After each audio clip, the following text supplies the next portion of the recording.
नमस्कार, the HD news देख रहे हैं आप और आपके साथ मैं हूं देवाशीष कुमार।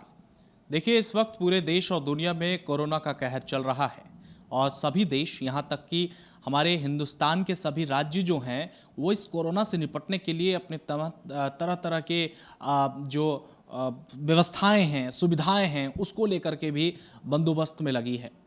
लेकिन इसी कोरोना संकट के बीच बिहार से और खास करके प्रवासियों की ऐसी ऐसी तस्वीरें सामने निकल करके सामने आ रही है जो बिहार में एक बड़ा सवाल खड़ा करता दिख रहा है।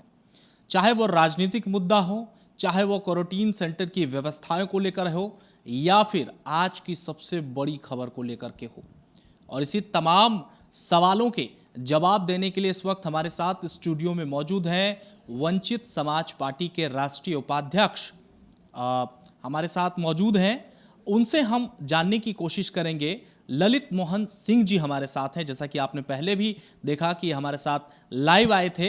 इन्होंने हमसे सारी बातें शेयर की थी, इन्होंने बात बताई थी। आज भी हम तमाम मुद्दों के साथ इनसे बातचीत करने जा रहे हैं। सवालों के जो जवाब इस वक्त जनता चाहती है, इनके पार्टी के तरफ से क्या कुछ सोच रहे हैं ये लोग, क्या कुछ इस तमाम सवालों के जवाब देते हैं ललित जी, ये चलिए खुद उन्हीं की जुबानी सुनते हैं। सबसे पहले ललित जी, बहुत शुक्रिया, बहुत स्वागत है आपका एचडी न्यूज़ में। धन्यवाद। आपने मुद्दा उठाया, बिल्कुल सही है। मैं आपके साथ हूँ। आप पूछिए क्या पूछना चाहते हैं, मैं आपको जवाब दूंगा। मेरा सबसे पहला सवाल सर आपसे यही रहेगा कि देखिए, आज की सबसे बड़ी खबर और चौंकाने वाली खबर ये रही कि सब कुछ ठीक चल रहा था, लगातार अपडेट हमको और आपको मिल रहे थे और वो अपडेट थे कोरोना को लेकर के। ट्रांसफ़र अचानक एक जो है स्वास्थ्य विभाग के अधिकारी, अब जो प्रधान सचिव संजय कुमार हैं, उनका ट्रांसफ़र हो जाता है, उसके बदले और किसी अधिकारी को लाया जाता है। आखिर इस वक्त जब बिहार में कोरोना को लेकर के अपडेट मिल रहे थे, सब कुछ ठीक था, आखिर ऐसी नौबत क्यों आ गई? ये बड़ा ज्वलंत सवाल है और बिल्कुल सही सवाल है। हटाने के पीछे बहुत सिंपल मुद्दा है सरकार का। सरकार कभी नहीं चाहती थी या कभी नहीं चाह रही है कि एक्चुअल पिक्चर बिहार जाने। संजय जी की ईमानदारी, संजय जी का निष्पक्ष होकर रिपोर्ट रोज़ पब्लिश करना उनके लिए घातक बन गया कि सरकार के पेट में दर्द शुरू हो गया कि सच्चाई लोग के सामने आ रहा है कि किस फ्रंट पर कितना ज़्यादा फेल्योर है गवर्नमेंट का। आज सरकार एक बात कहती है कि उन्होंने एक इंस्पेक्टर के लिए 2 दिन पहले मुख्यमंत्री ने बयान दिया कि 6 साल तक आप उसका ट्रांसफ़र नहीं करेंगे, और एक आईएएस ऑफिसर को आपने इसलिए उठा के एक सेंटिंग डिपार्टमेंट टूरिज़्म में भेज दिया क्योंकि वो बड़ा अच्छा काम कर रहा था कि वो लेटेस्ट अपडेट जनता को प्रोवाइड कर रहा था। सरकार आखिर चाहती क्या है? बिहार की जनता को मार देना चाहती है या क्या चाहती है? क्वारंटाइन सेंटर्स की जो हालात हैं, वो हालात अपने आप में इतना ऐसा बन चुका है कि आज आप सोशल मीडिया पे बिहार सरकार एक माहौल का केंद्र बन के खड़ा हो गया है बिहार अपने आप में।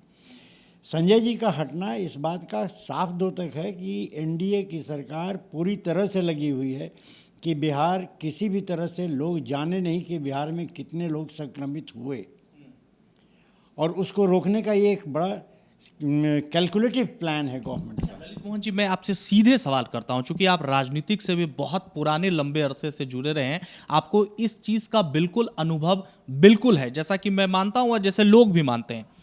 क्या आखिर स्वास्थ्य जो मंत्री हैं मंगल पांडे, उनको लेकर के आखिर ये कार्रवाई की गई है? क्योंकि 2 दिन पहले की ही रिपोर्ट देख लीजिए, दोनों आमने सामने में, दोनों वो जो है तालमेल वो सही नहीं बैठ रहा था। स्वास्थ्य विभाग के प्रधान सचिव कुछ और रिपोर्ट पेश कर रहे थे और उधर मंगल पांडे कह रहे थे कि नहीं, ये रिपोर्ट हमारा कुछ और है। वजह ये है क्या? देखिए, स्वास्थ्य मंत्री मंगल पांडे के बारे में मैंने आज से 7-8 दिन पहले फेसबुक पर लिखा था, जब उन्होंने बयान दिया था कि हम इतना मंगाने जा रहे हैं वेंटिलेटर्स, किट की बात हुई थी। तब उस वक्त भी मैंने कहा था कि दुल्हन जी हनीमून से वापस आ गई हैं। स्वास्थ्य मंत्री ये बर्दाश्त ही करना उसके लिए, मंगल पांडे के लिए मुश्किल था कि सच्चाई लोगों के सामने आ जाए। संजय एक आउटराइट ऑफिसर रहे हैं, मैं उनका इसलिए भी कदर करता हूं कि इस विकट परिस्थिति में जितनी सक्षमता से और जितना एक्टिव होकर उस आदमी ने काम किया, अगर जो कोई सही माने में कोई मंत्री प्रैक्टिकल होता तो उसको रिवॉर्ड देता, क्योंकि लेटेस्ट अपडेट से वो सरकार को अवगत करके रख रहा था। मंगल पांडे जी के लिए तो ये मामूली खेल है। बीजेपी पिछले 10 साल से हर नीतीश के गुनाह के ऊपर में पर्दा डालने का काम करती, और वो काम आज भी मंगल पांडे ने आज किया। आपने एक कर्मठ ऑफिसर को एक ऐसे विभाग में भेजा है जहां कुछ काम ही नहीं है। टूरिज्म क्या है बिहार में, ये तो मुख्यमंत्री ही हमको बता दें कि टूरिज्म में मेरे पास ये है तो मैं समझ लूँगा। और आप किसको लेके आए हैं? मैं ये नहीं कहता, मैं किसी आईएएस ऑफिसर की योग्यता को चैलेंज नहीं करता, लेकिन जो योग्य ऑफिसर ऑलरेडी अपने आप को प्रूव कर रहा है, तो ऐसी क्या इमरजेंसी थी आपको? आप ये कहना चाह रहे हैं कि बिहार में योग्य अफसरों का जो है वो नहीं चलती है? कुछ नहीं चलता है। किसी योग्य ऑफिसर कोई, आप एक, मुझे 3,18,000 टोटल एम्प्लॉई, मैंने पहले भी आपको कहा, इस 3,18,000 एम्प्लॉई में आप मुझे बता दीजिए कि कोई योग्य ऑफिसर किसी पद पर 2 महीना या 6 महीना से ज़्यादा टिक गया हो, उसका ट्रांसफ़र होगा, क्योंकि उसको बनता नहीं है मंत्री के साथ। मंत्री उसको कहेगा गलत करने के लिए, वो करने को तैयार नहीं होगा, तो अननेसेसरी उसको ट्रांसफ़र के अलावा उस बेचारे के पास कोई विकल्प नहीं है। जहाँ तक बिहार के मंत्रियों का सवाल है, बिहार के मंत्री तो अभी एक सूत्रीय अभियान में लगे हुए हैं कि कहाँ से पैसा खींच के कमा सकते हो कमा लो, बस यही काम कर रहे हैं। और अब वो करेंगे, खुल के करेंगे। अपने मन के लायक ऑफिसर लाने के पीछे यही उद्देश्य है। अच्छा देखिए, आपने काम की बात कही, नीतीश कुमार ने कल भी कहा, सुशील मोदी के भी बयान पे मैं आऊँगा, लेकिन पहले नीतीश कुमार के बयान पे आ जाता हूँ। क्वारंटाइन की भी सवाल है जो उसको मैं थोड़ा सा बात के लिए रखता हूँ। नीतीश कुमार ने ये कहा है कि अब जो है शिक्षा को लेकर के हम लोग जो है युद्ध स्तर पर कार्य करेंगे, और अब जो है ऑनलाइन किताबों की व्यवस्था 1 से 5वीं की ये सुनिश्चित करे सरकार। इस प्रोजेक्ट को आप कितना सही मानते हैं? नीतीश कुमार हमें नया क्या कर रहे हैं? क्या ये सिस्टम पहले से नहीं था? क्या आज हमको भी ये कहानी दे रहे हैं रोज़? पुराना शराब को नए लेवल लगा के चिपका रहे हैं? ये पहले से ही व्यवस्था चल रही थी, नेट पे इसकी सुविधा है।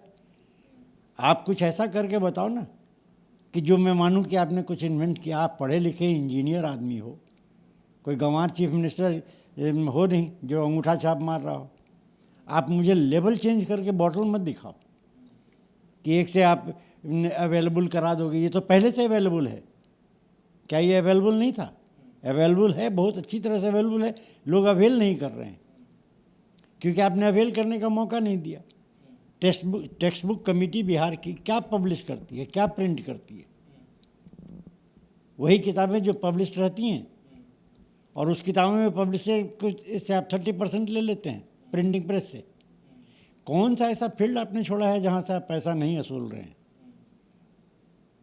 अच्छा सर, मैंने आपसे जब एक बार और पिछले बार जब इंटरव्यू किया था तो उस समय भी एक सवाल किया था मैंने आपसे क्वारंटाइन सेंटर को लेकर के, और कल ही देखिए कि क्वारंटाइन सेंटर की ये व्यवस्था बिहार की आई कि एक जो उसके संबंधी मिल गए तो एक जगह से निकल के सब लोग तारी पीने चले गए, और एक क्वारंटाइन का हाल ये रहा कि दूसरे जगह पे जो है वहाँ नाच गानों की व्यवस्था कर दी गई।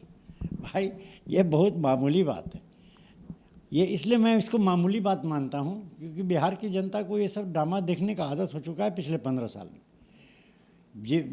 जेडीयू का कोई भी फंक्शन आप बता दीजिए जो बिहार हुआ हो जिसमें नाच गाने की व्यवस्था नहीं होती, वो उनका प्रथम काम है जो सबसे प्रायोरिटी से वो करते हैं, और उस प्रायोरिटी के तहत ये हो रहा है।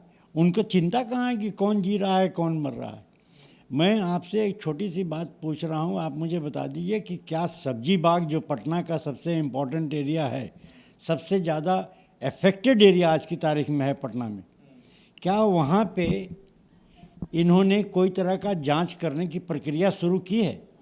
अगर जो आपने नहीं शुरू किया तो किस बेसिस पर आपने लॉकडाउन हटा दिया बिहार में? आपने रेड जोन को ऑरेंज जोन में किस बेसिस पर कन्वर्ट कर दिया?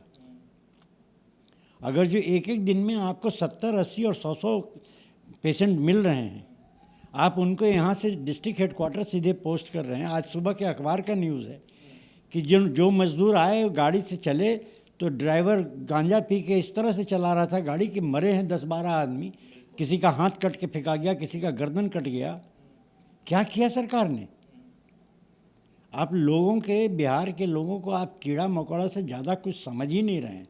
आप एक प्रायोजित कार्यक्रम आप चला रहे हैं, जिसके तहत आपको अच्छी तरह से मालूम है कि ये जो मजदूर आ रहे हैं कि बाहर से लौट के, वो आपके खिलाफ जाने वाले हैं।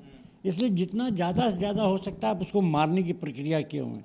जितने भी क्वारंटाइन सेंटर में जाइए, चुनौती के साथ कहता हूँ कि 90% क्वारंटाइन सेंटर्स में लोग को खाना में चावल और नमक मिल रहा है।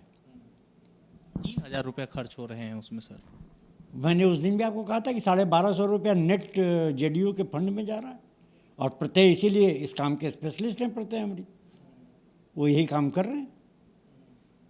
अन्यथा आप बताइए 600 रुपया, आप पत्रकार हैं, 600 रुपया मैं आपको देता हूँ, आप दोनों टाइम खा के रहेंगे कि नहीं आराम से? लेकिन 650 रुपया खर्च कर रहा है बिहार सरकार खिलाने पे, और उसके बाद खाना फेंका जा रहा है। उसके बाद आपको फोटो आ रहा है कि साहब, कल तो विजुअल आया है लोगों का अररिया से, जोकी से, कि 100 मजदूर पहुंच गए और आपने खाना में उसको भात और नमक दे दिया, सहरसा में चूड़ा और नमक खिला दिया आपने। तो आपके क्वारंटाइन सेंटर्स में आप पैसा वसूली का काम कर रहे हो। एक भी जगह आप मुझे बता दीजिए कि इस सरकार ने एमएलए और एमपी, जो उस क्षेत्र का कस्टोडियन है, पीपल रिप्रेजेंटेटिव है, किसी जगह उसको इन्वॉल्व किया है? कोई नहीं इन्वॉल्व है। उसके ऊपर लागू है लॉकडाउन, आप बाहर नहीं निकलिए, आप घर में रहिए, ताकि उनके कलेक्शन में कोई प्रॉब्लम नहीं। आते हैं जो हमारे बिहार के, हमारे राज्य के उप मुख्यमंत्री हैं, आज ही उन्होंने कहा है कि दूसरे राज्यों की अपेक्षा डीजल और पेट्रोल हम सस्ता दे रहे हैं। वो बहुत कुछ बोलते हैं। देखिए, मैं बीजेपी का एक ट्रेंड रहा है, आपको उसको समझना पड़ेगा। बीजेपी किसी भी चीज़ को लाने के लिए उसके पहले वो ट्रायल मेथड पर छुटमुहा नेता जो होता है उसको एक्सपेरिमेंट करता है। वो एक एक्सपेरिमेंट उसने खाली डीजल और पेट्रोल की बात छोड़ी, किसान तो ऐसे भी मरा हुआ है। इस देश प्रदेश का किसान तो पूरी तरह से मरा हुआ है। वो अपनी खेती करता है लॉस में, आपका पेट भरता है अपने लॉस में, लेकिन आप एहसान जताते हैं कि हम आपको प्राइस मिनिमम एमएसपी प्राइस आप देते हैं, उसको आप कहते हैं कि मैं मिनिमम सपोर्ट प्राइस दे रहा हूँ, लेकिन वो बेंचमार्क हो जाता है आपके एपेक्स और इसके लिए खरीदने के लिए कि यही प्राइस सरकार का है, इससे ऊपर आपको नहीं दे सकते हैं। किसान को तो आप ऐसे भी मार रहे हैं। आइए, अब एक छोटा सा हथगोला उसने और फेंका है, उस पर शायद आपका ध्यान नहीं गया कि आने वाला चुनाव में न हेलीकॉप्टर होगा, न किसी से कांटेक्ट होगा, और डिजिटल के माध्यम से, मतलब मोदी जी क्या अब डिजिटली रिगिंग करेंगे क्या, कि एक ही घर में बैठ के सारे को डिजिटल पर वोट मार लेंगे? ये वोट लूटने का प्रक्रिया बीजेपी दिमाग से निकाल ले। इस बार बिहार की जनता सोशल डिस्टेंसिंग मेंटेन करके 10 किलोमीटर लंबा लाइन लगाएगी, लेकिन वो एनडीए के लिए आएगा अपना हिसाब चुकाने के लिए। 3.5 करोड़ लेबर इस स्टेट का बाहर में पागल होके इंतज़ार कर रहा है इनके घर लौटने का। जितने लोग लौट रहे हैं उसमें मैं मानता हूँ कि काफ़ी संख्या में लोग संक्रमित होकर आ रहे हैं और सरकार को उसमें परेशानी हो रही है, लेकिन उस परेशानी को का हल ये नहीं है कि आप लोगों को मरने के लिए छोड़ दीजिए। आपने मरने के लिए आज बिहार प्रदेश को लॉकडाउन हटा के आपने मरने के लिए छोड़ा है स्टेट को, कि तुम मरो, जी गए तो तुम्हारा भाग्य। अन्यथा आर्थिक रूप से आप इतना बैंकरप्ट हैं कि आज अगर जो आप लॉकडाउन नहीं खोलें तो आपके पास इतना भी पैसा नहीं है कि आप 1 महीना का तनख्वाह अपने एम्प्लॉय को दे सकिए। अच्छा सर, राजनीति की तो बात हो गई। अब अंत में एक सवाल आपसे ये जानना चाहूँगा कि आपकी पार्टी यानी वंचित समाज पार्टी इस लॉकडाउन में और इस कोरोना वायरस में क्या कुछ कार्य कर रही है, ये जानने की कोशिश। देखिए, हम लोग लिमिटेड रिसोर्स वाले आदमी हैं, लेकिन हमने आपको पिछली बार के भी इंटरव्यू में कहा था, हम लोगों ने सरकार को ओपन ऑप्शन दिया था। हमारे अध्यक्ष ने अपने इंटरव्यू में भी ओपन ऑप्शन दिया है सरकार को कि अगर जो आपको कोई दिक्कत है तो आप हर डिस्ट्रिक्ट में 2 क्वारंटाइन सेंटर हमको दे दीजिए। वो 2 क्वारंटाइन सेंटर हम लोग आपका अडॉप्ट करने को तैयार हैं। उसमें खाना हम सर्व करेंगे, उनकी देखभाल हम कर लेंगे, नाश्ता से लेके हर चीज़ को, लेकिन आप हमको दीजिए। इस पर हमको पटना के डीएम साहब के ऑफिस से ओएसडी साहब ने कहा कि सरकार ने निर्णय लिया है कि अभी किसी भी राजनीतिक दल को ये काम नहीं देना। तो जब आपको राजनीतिक दल को इन्वॉल्व ही नहीं करना है, किसी भी एनजीओ को सामने आने नहीं देना है, तो इसमें आपकी मंशा तो स्पष्ट है कि मैं खिलाऊंगा नहीं, तुमको खिलाने दूंगा नहीं। तो जो किसान है वो क्या करेगा? वो सफ़र करेगा ना। जो क्वारंटाइन सेंटर में जो मजदूर वहाँ भूखे सड़क पर खड़ा होकर मर रहा था, यहाँ क्वारंटाइन सेंटर में मर जाएगा भूख से। आज लोग खाना पे लात मार के फेंक दे रहा है, ये शर्म की बात नहीं है। एक एमएलए को अगर जो आप अपने उसके क्षेत्र का ही 10 क्वारंटाइन सेंटर है, उसका इंचार्ज उसको एमएलए को बनाइए। आम जनता को सवाल उसके एमएलए से पूछने दीजिए ना कि क्या खिला रहे हैं। किसी को आप इन्वॉल्व करने को तैयार नहीं हो, क्योंकि फिर वो आपके जो सेटअप है पैसा वसूलने वाला, उसमें डिस्टर्बेंस होता है। बस यही सिंपल रीज़न है। बहुत बहुत शुक्रिया सर हमसे बातचीत करने के लिए, तमाम सवालों के जवाब देने के लिए। तो ये वंचित समाज पार्टी के राष्ट्रीय उपाध्यक्ष ललित मोहन सिंह हमारे साथ खास बातचीत कर रहे थे। तमाम जो इस वक्त बिहार में राजनीतिक समीकरण चल रहा है उसके सवालों के इन्होंने साफ तौर पर जवाब दिया, और इन्होंने ये भी कहा कि हमारी पार्टी ये भी चाहती है कि कम से कम राज्य में जो भी हो, जिले में एक एक या दो क्वारंटाइन सेंटर इनको उपलब्ध कराया जाए, ताकि ये अपनी पार्टी की तरफ से वहाँ का सारा जिम्मेवारी जो है ये इनकी पार्टी खुद उठाना चाहती है। तो अभी के लिए बस इतना ही स्टूडियो से। आप अगर ये वीडियो आपको पसंद आया होगा तो ज़रूर ज़्यादा से ज़्यादा लाइक करें, इसे शेयर करें, और किसी तरह का सुझाव हमें देना चाहते हैं तो आप हमें ज़रूर दें। नमस्कार।